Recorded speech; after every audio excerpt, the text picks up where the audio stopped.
I'm sorry. You got I didn't mean to step on your touchdown it's all call. good. If you want to chime in on what's happening with your favorite KFAN shows, maybe a question for Bill Guerin, you can. You make your voice heard on the Bradshaw and Bryant KFAN text line. So let us know what you have to say by texting your message to 64686. That's 64686. Standard text message and data rates apply.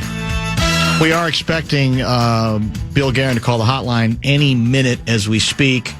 Don't forget, we'll have Lavelle at 5 today.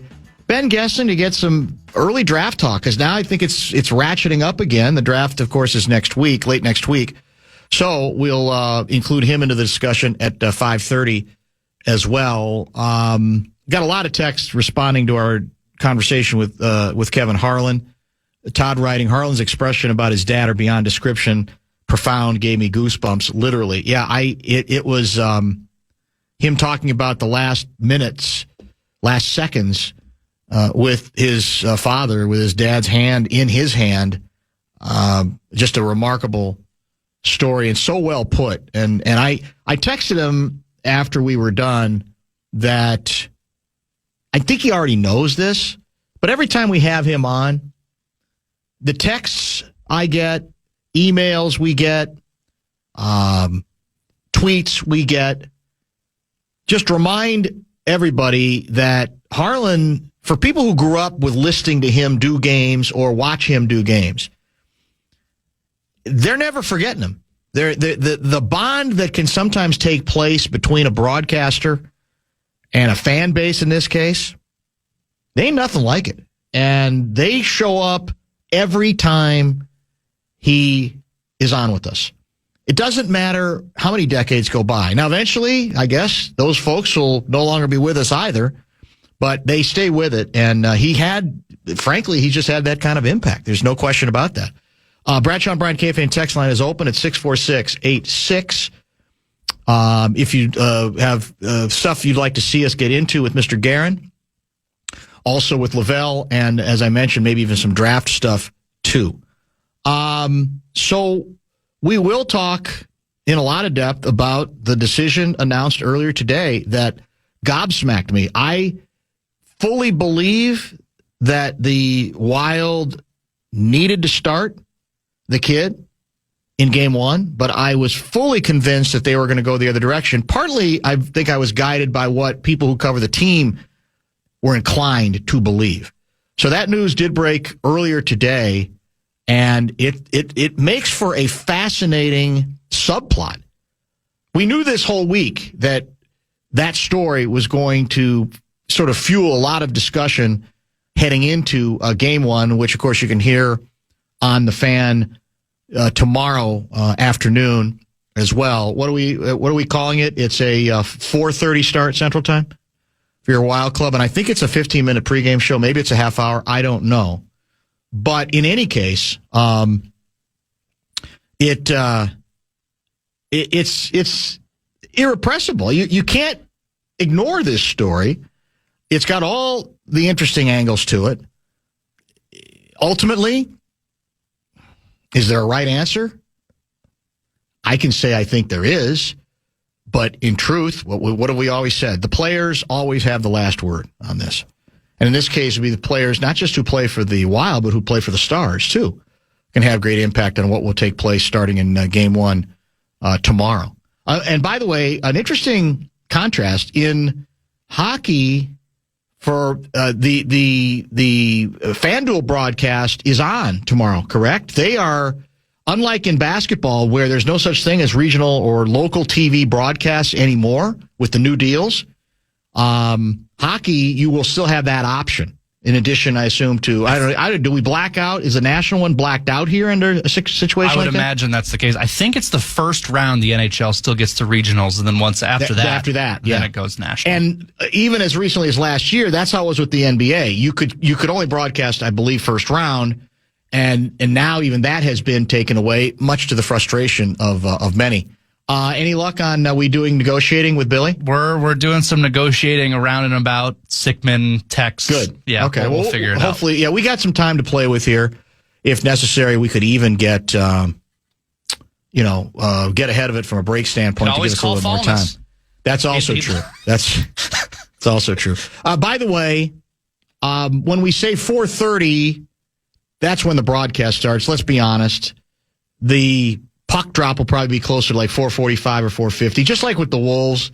The game will probably not start until 2:45, 2:50, depending on what other issues are involved. It was fascinating, too, to get Harlan's view on sort of feeling like last year with the TNT crew that they felt like they were kind of out on an island when it became, when it was clear that this was it, that the plug was going to be pulled, which I thought was very interesting as well. I've always liked to think with great broadcasters, it doesn't really matter what network they're calling it for. If they know what they're doing, they know what they're doing. Now, there can be logistics around them, support staff around them that can have some impact on what they do, obviously. But in all likelihood, there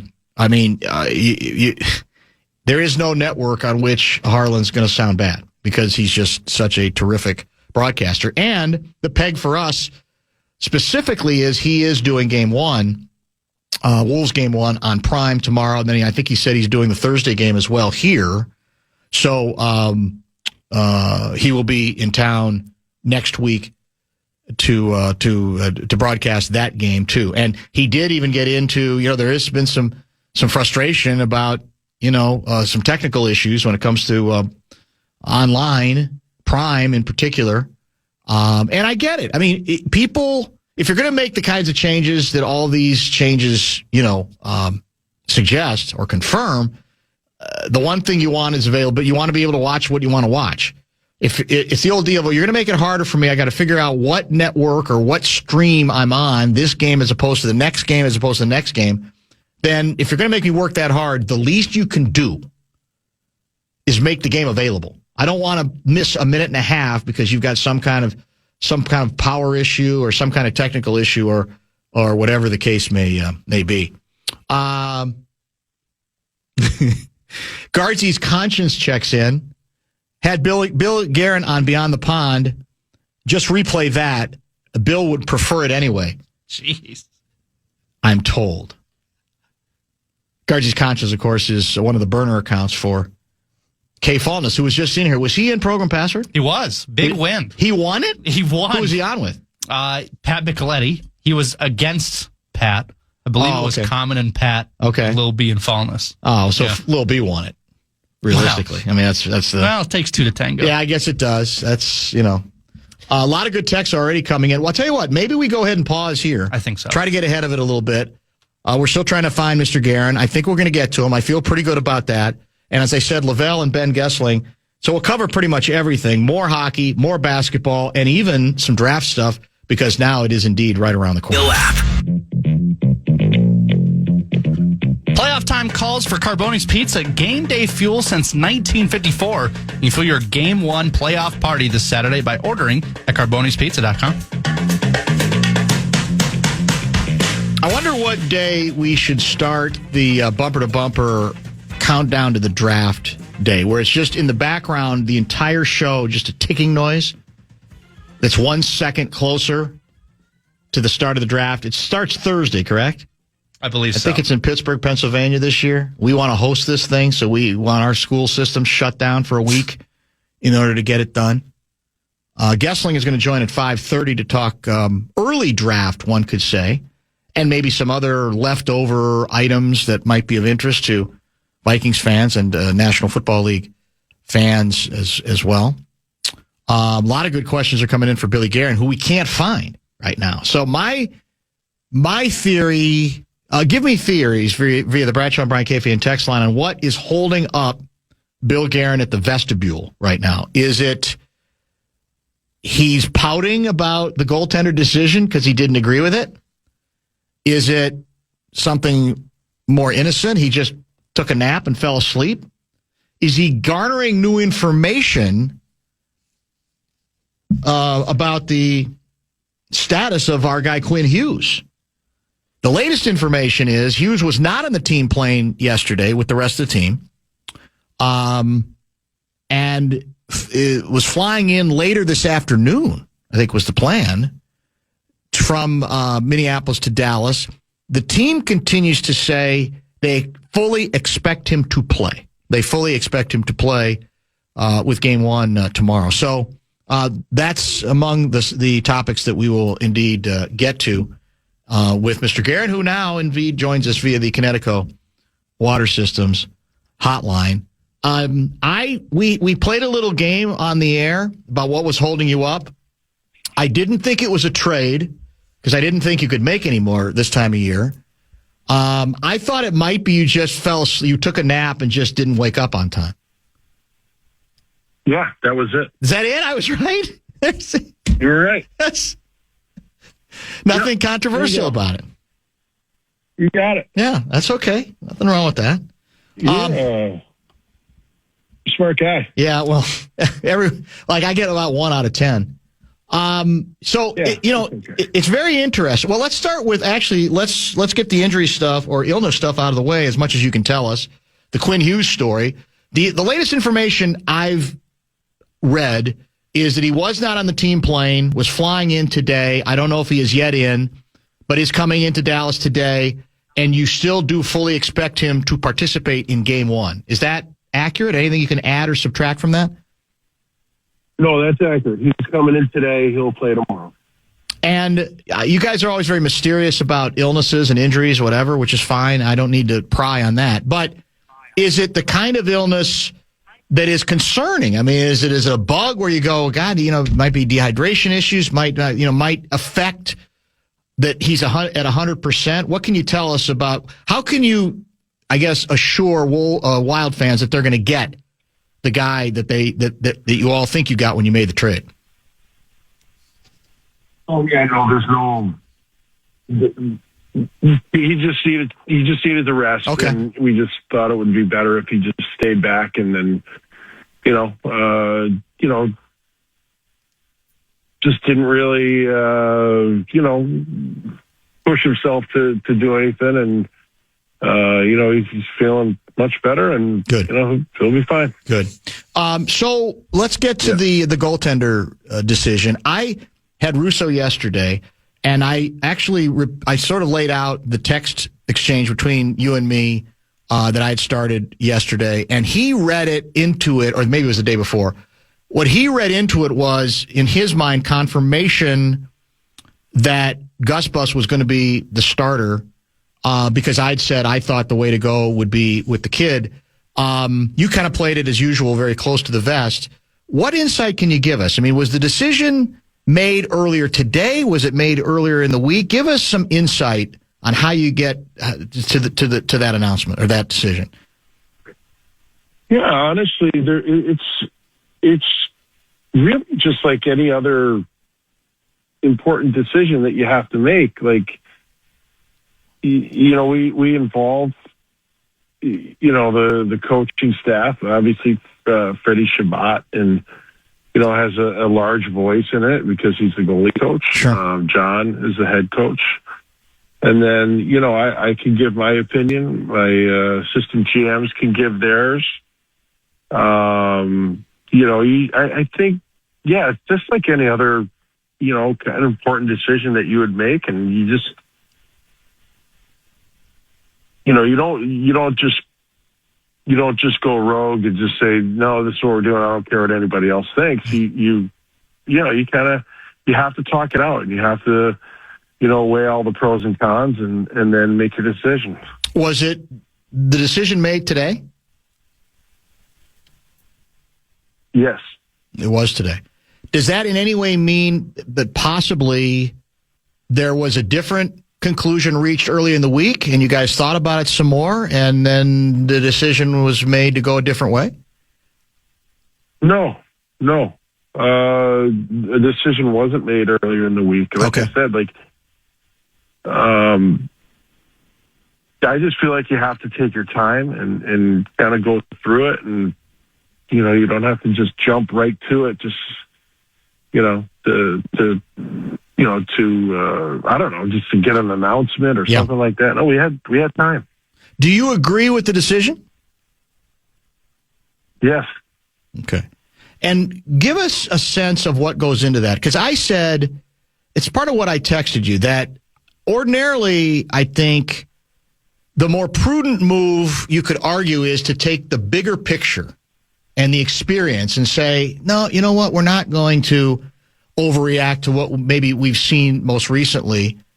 But I do think it takes cojones to say, well, ordinarily maybe that's true, but we also have to react to what we've seen in real time here. And we got to take our best shot at this because we're going after this right now, and you can't concede any games.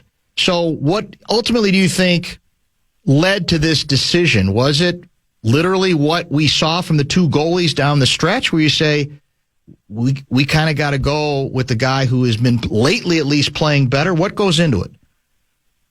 Yeah, those are the type things. Like, how will it affect both guys?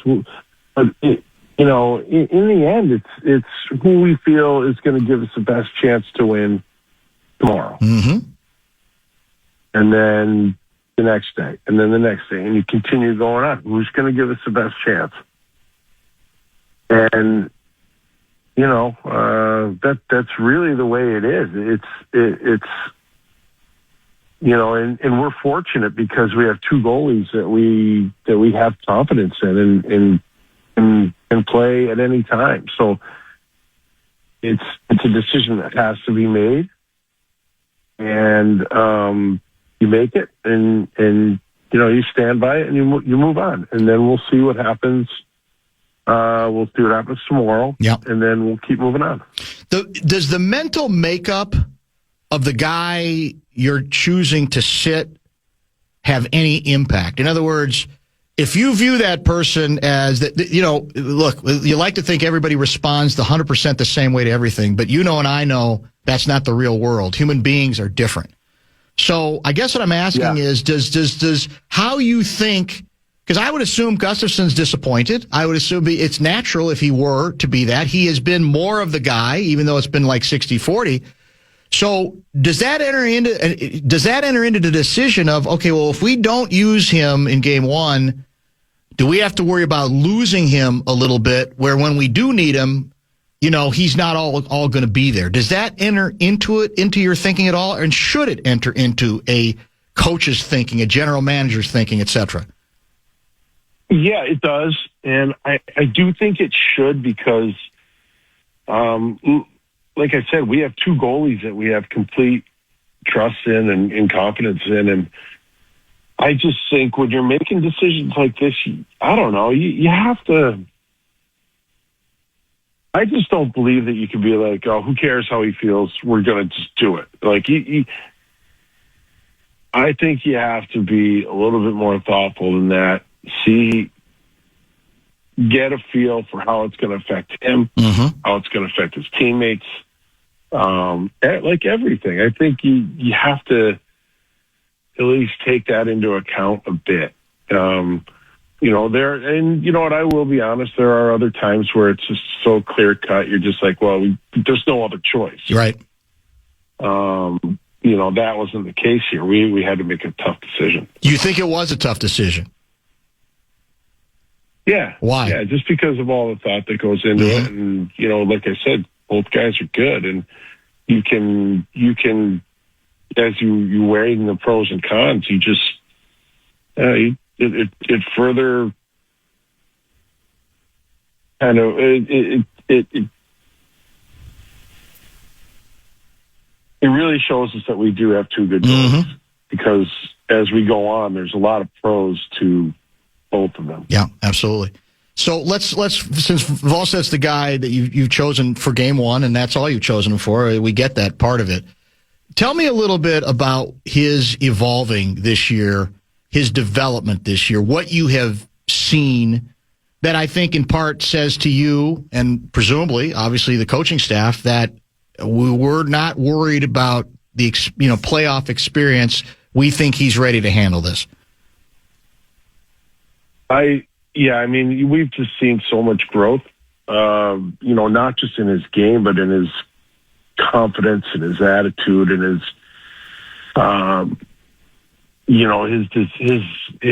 need or not need, but like, you can see he wants the big games. Like he wants these moments. And, we've seen that grow this year, like so much. He knows the league a lot more now. He knows that he's good and he has talent, and he's had a great year. When you're doing all this evaluating, and like you said you thought it was a very difficult decision, but you got to make it, right? That's the deal. That's why they pay you guys the big bucks. Did Gustafson's performance in the game against Dallas last Thursday, the game in which you had, I think, 3-1 and 4-3 leads, did that contribute to this decision, do you think? No, I mean, we don't put it all on one game, or 2 games. It's just, I think more than anything right now, we just, felt Wally's a little more sharp and, and can handle this right now. So I think it's more on how Wally was playing, not as much as on how Gus was playing poorly or whatever. Because he it's not like he stunk the joint out every night. It's just not like that. I talked to the last conversation I had with Louie. I was talking more generally and philosophically about if you're in hockey and position of either playing and then later management has been the case for both of you, is how you get to, can you reach a point where you understand a goalie's mentality? If it feels like it's a job, it's a separate job from any other job in hockey. And I'm always fascinated about the mental side of being a great goaltender. What goes into that if it's different than being a regular position player. And he was just talking about how hard it is to truly understand what drives them, what possesses them from, one stretch of games looking great to another stretch of games looking shaky or whatever. Have you ever figured out how to get inside the head of a goalie, and a goalie mentality? Yeah, absolutely not. I have not even tried to figure those guys out. I don't. You know what? It's just such a unique position. It's just, and I guess unless you've been there, it makes it really hard to kind of put yourself in their shoes. That's why, that's why the position of goalie coach is so important, because they're the guys that can really relate, and they're the guys that can help them. Sure. Mentally. Like if you're, I remember when I was playing and I was struggling, my antidote for that was to go out and play physical. You could go run around and get hits or get in a fight, or you could do other little things, right? For goalie, there's one thing: stop the puck. Great point. It's just really hard for me to put myself in their position. It's a separate world. I think you just try to, for me, just getting to know the guys and seeing how they tick, their personalities. That's important too. We can do that, but as for playing the position, it's just so important to have a good goalie. That's what makes it so fascinating to me. Is it is so, the otherness of it. It is so different. And one of the things we talked about with Louie, and it's a cliche, it's stating the obvious, and you said stop the puck, the next puck.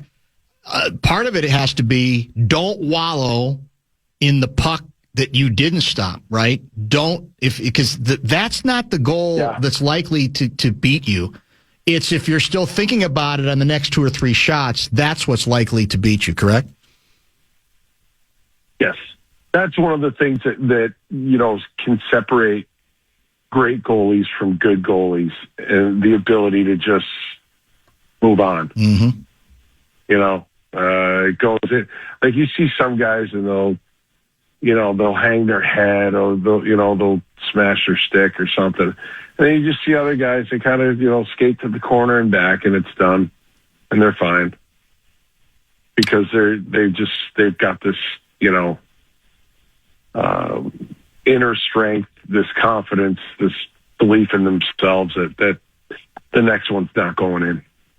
Heinze, I saw a quote from him, is either yesterday or earlier today, basically saying we have to play our game. Everybody says that. But now that we've gone through an entire regular season with, some players you've had for a while, and then you've added a bunch of players, including some pretty big names as well, how would you describe what your game is? Well, you know what? Listen, I think we have to play fast. I think we have to play, get to the offensive zone as quick as we can. Obviously, coming out of our own end is a huge part of our game because we feel like if we can come out of our end quickly, that generates a lot of offense for us. But we got to play fast and we got to play physical. In terms of and with Quinnesota, you're saying the health should not be an issue. This is obviously what you got him for. I mean, you got him for the season, but you got him for the playoffs. And I'm looking at some of the quotes that have come in just recently on him. He's one of one almost in the league. I think that was Bedard. Tortorella, I've never seen anything like it. A difference maker. Somebody in one of these stories from The Athletic compare him to Bobby Orr, which is, I don't think you get much greater hockey defense immortality than Bobby Orr. I assume when you made this deal, you were thinking the same way, that if you're going to, give up what you gave up to get him, it's a belief that he is one of those players who can raise up everybody else. Yes. He makes everybody better. He, I remember Torch talking about him at the Olympics, and, it's, you don't know how good he is until you really have him. And he is a difference maker. And he's, we're lucky to have him. Like he's a special player. Are there any lessons? This is, again, it's not all the same. It's not the same roster as a year ago.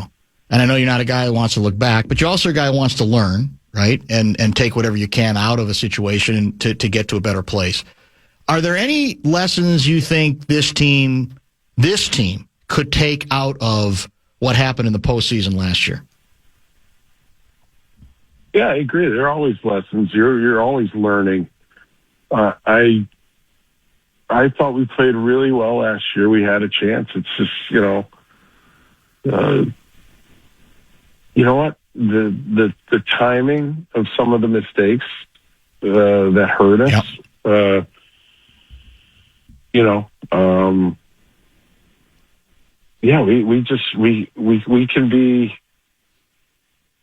We can be better, kind of, I guess in a little bit more detail, I guess, in our game.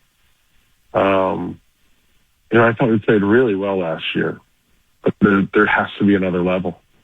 You were up in that series. I think we're a better team this year than we were last year. You were up 2-1 in that series. Do you remember that last year? Oh yeah. And the question, I remember talking about that then. It's that cliche you hear about. Okay, you got him on the defense. You got him down a little bit. Now the next punch is really the one, right? If you can do the old boot on the throat, right? Foot on their throat. Yeah. Yeah. That's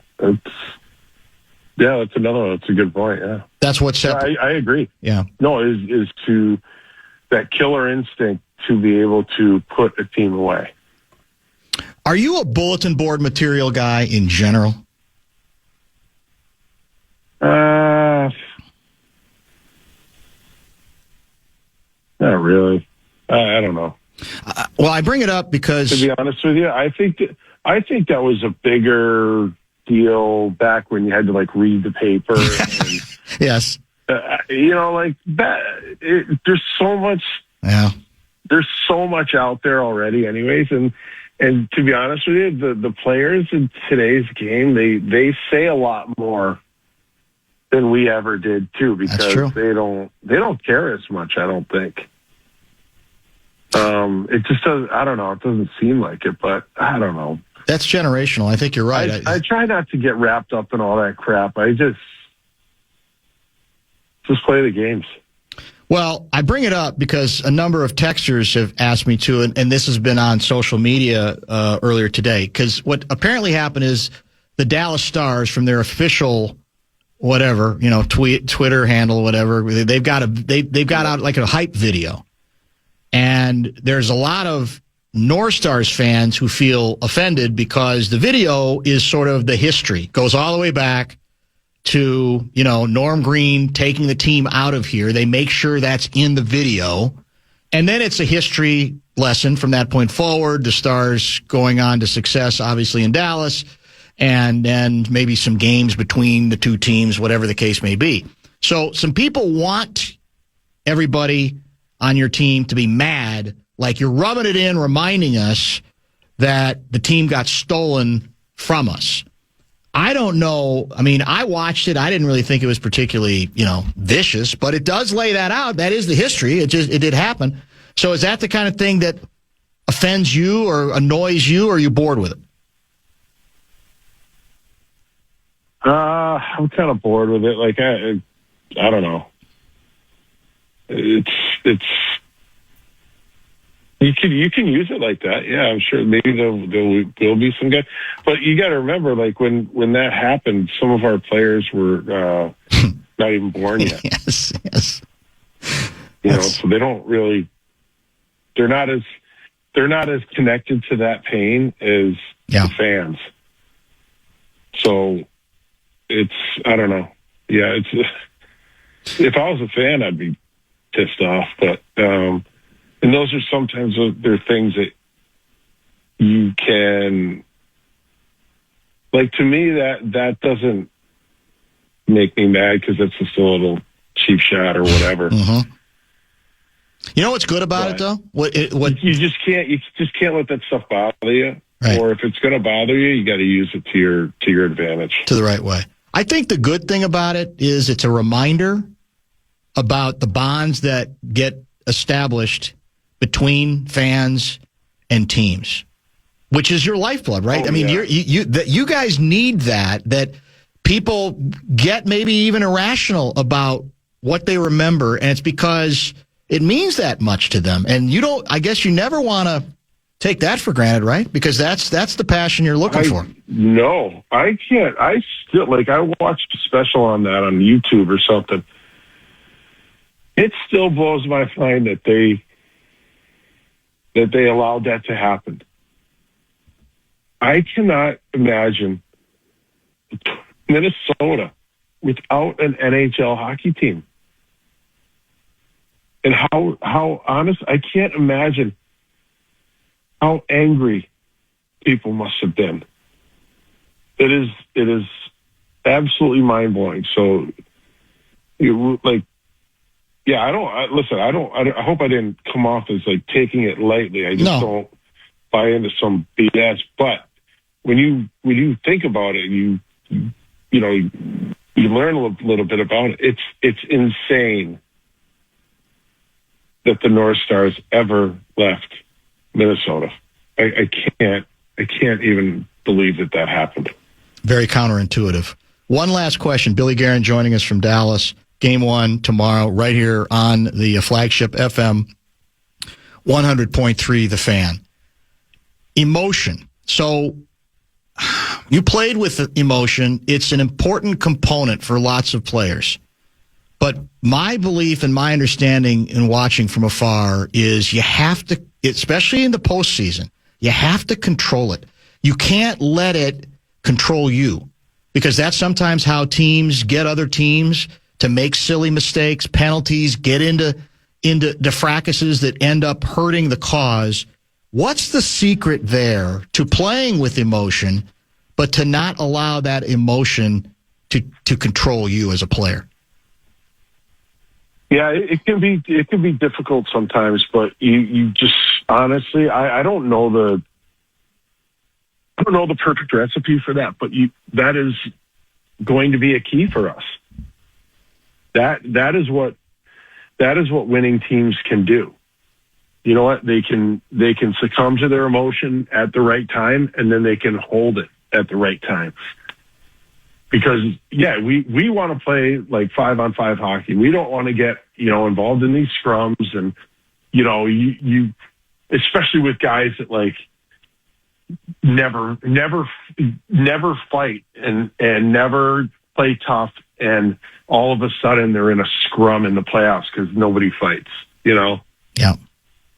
So we really do have to control our emotions and be cognizant of that. I know the end all for you isn't getting out of the first round. You have bigger aspirations. You wouldn't be doing your job if you didn't. But given the history here, the history here, how long it's been since the team has gotten out of the first round. I mean, how much can you feel this? How much can you taste the concept of finally getting that albatross off this franchise's back? Yeah, hey, look, it would be nice. I mean, that is not my ultimate goal. I've been very clear about that. That is not just getting out of the first round isn't the be-all, the end-all. Trust me, when you lose in the second round, it sucks too. That's not the goal. The goal is to win the Stanley Cup. I get what everybody says, and I get the frustration because I hear it all the time. But that is not the goal. The goal is to win 4 rounds. Thank God it's finally here, at least, right? We can stop analyzing, stop going, what does this mean? What does that mean? Now we actually get to the games, right? Yeah, we get to play. Outstanding. Best of luck to your club. We appreciate the time as always, and we'll be in touch as this thing plays out. Thank you, Bill. Thanks, Dan. Appreciate you. Bill Guerin, the president of hockey operations. He's got one of those fancy titles. He runs the show. That much we know. We woke him up. You could kind of tell he was still trying to, I think, get the juices going a little bit, but we do appreciate him spending some time with us. Let's pause. Don't forget, we got Lavelle at the top of the hour. We got Ben Gessling, and we'll get to some reaction from the studio, well, not studio audience, the audience at large as well. Stay tuned. Don't miss Willie Nelson and the Outlaw Music Festival, August 19th at Mystic Lake Amphitheater with the Ava Brothers, Lucas Nelson, Sierra Hall, and more. Tickets on sale now. Get all the details, KFAN.com, keyword calendar.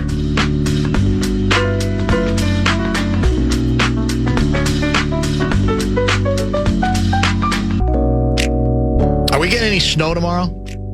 Or is it just going to be Certainly like hope not. 40 degrees of rain and chilly rain? Is that the latest forecast for tomorrow? What I'm seeing for tomorrow, and this is weather.com. Okay. Not the your pad little app. Right. I'm seeing no precipitation. Good. Let's see. But chilly, right? It's going to be nippy. Yeah, that's for sure. So I thought. And then a gradual warming trend again next week. Are the Twins going to be able to get tonight's game in? What are the odds there? Is there any more rain in the forecast for tonight? Well, is it the rain that we're concerned about or the power going out? Well, that's the question. About that time. That's I don't true. see any more rain. No more rain either. Yeah. It should be okay. It doesn't look very inviting out there right now, but, it's a team it's a winning baseball team right now. Truth cannot be controversial. We're sitting there at 11-8. A couple people are saying, well, if you're mad at the Dallas Stars for their trolling efforts in that video, remember, if Dallas doesn't steal the Stars, then there is no Minnesota Wild, and Bill Guerin is not running this team right now. I guess that's technically true, but I think kind of misses the larger point. I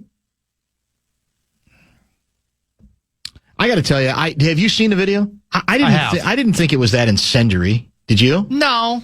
I mean, could you say, well, it's unnecessary to go, but it is. Got me fired up a little bit. It's the history. It did get you fired up. Yeah, it got me. I don't think it matters to the players. Now, Guerin, it was interesting to hear Guerin talk about how he's still stunned that it happened at all, and I didn't want to go back through that history. That would take a very, very long time. That's for sure. But I do think for fans, it's something that might get them worked up or add a little extra juice as we prepare for the series. So in the end, it sounds to me as if what Guerin said regarding the goaltender decision is he's insisting it was a close call. I don't think at the end it was all that close, but what he did acknowledge is one guy's playing better than the other right now, and that is what dictated it for us. we assume that we're going to have to use both goaltenders. But again, every indication I think was, and I asked him if the decision was reversed, like that earlier in the week it was going one way and then it changed over the course of the week. He said no. He said the decision was made today, even though he's previously said it was made a few days ago. So who knows what the truth is on that? But in the end, I think they made the right call. I think it's an adult decision and not the easiest. The easiest decision to make from a pecking order standpoint is to go with the experienced goalie, and to say we're gonna believe in him. We know he has not played quite as well lately, but you know what? And I'm doing Guerin. You know what? All it takes is one game or one period. Say the first period, you stop 16 shots and you look great again. You go, that's it, and then it completely turn. And there are a lot of decisions that are made that way. But I think this is the right decision for this club right now to give this team the best chance to move forward in game number one. But sure. You know what? Tom from Savage writes, Fox 9 is running promos for their streaming documentary about the Stars leaving. Yes, indeed. Mm-hmm. They're rerunning that because we're playing the Stars. It's a very good idea for folks who maybe didn't see it then or forgot about some things in it. It was very, very, very well put together. So that part does not at all surprise me. Rockies baseball field, the ballpark is covered in snow. Speaking of weather, is that true? That could be. Well, that happens in Denver. You know, what happens in Denver this time of year is you can get like a foot of snow one day and it can be 80 degrees the next, right? It can all be gone in like 15 minutes. It tends to not sustain over a long period of time. Let me get to one other text here. We'll try to stay on schedule. We'll give you the guest lineup the rest of the way. Speaking of baseball, yes, we heard in the sports report, the iHeartRadio sports report, the Padres are nearing a sale for $3.9 billion. If you thought the Twins were getting sold, good luck. It's not. We're stuck with the Pohlads forever. Yeah. That's the moral of that story. Yeah. Right.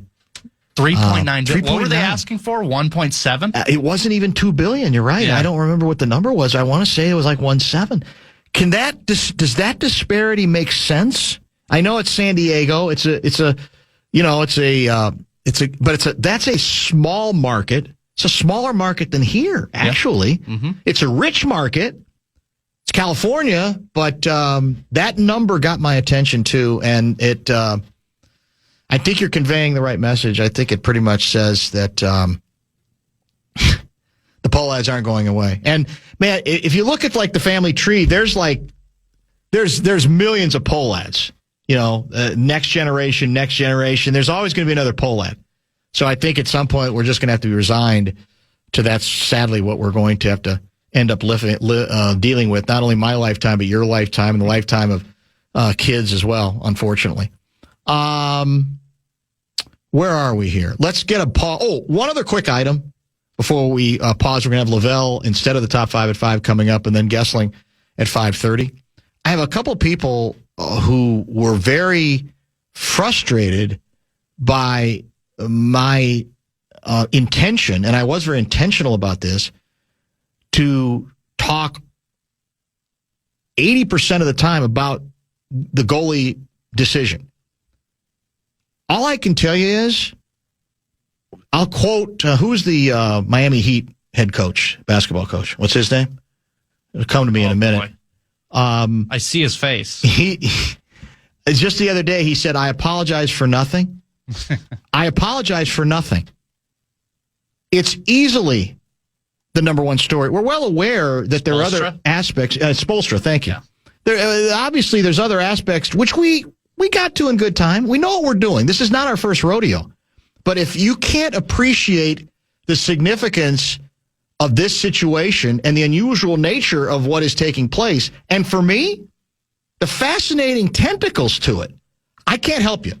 But you come to the wrong place if you think we're going to apologize for spending as much time as we did, not just on this goalie situation, but goalies in general. The whole goalie concept in hockey is as fascinating a subtopic as I think there is in sports. Mentally, physically, decisions that are made, how you go from one guy to the next, how one guy stays good, whatever the case may be. No. And in fact, if I had to do it all over again, I had to spend another 15 minutes on the goalie situation. Let's get to Lavelle, who's been basically was going to be on at 5:30. Then we asked him to move to 3:30. And then we asked him to move to 5 o'clock. We'll explain why and get Lavelle on hockey, on basketball, and who knows what else when he joins us next.